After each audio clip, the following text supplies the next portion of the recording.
تبدأ الرحلة المباركة لكل من الحاج المفرد والمقرن والمتمتع بارتداء الرجل لبس الإحرام غير المخيط، وبارتداء النساء ثيابهن العادية دون النقاب أو القفازات.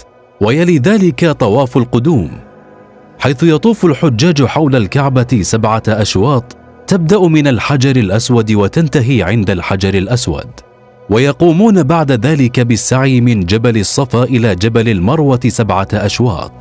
مع شروق يوم التروية تتجه وفود الحجاج إلى منى، حيث يبيتون فيها ليلتهم.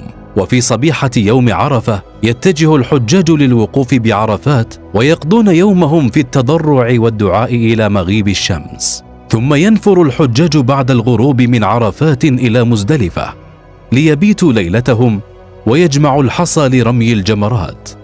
في صباح يوم العيد يعود الحجاج إلى منى ويرموا جمرة العقبة، ثم يسوق الحاج المتمتع والقارن الهدي، وإن لم يستطع فيصوم 3 أيام و7 إذا رجع إلى أهله.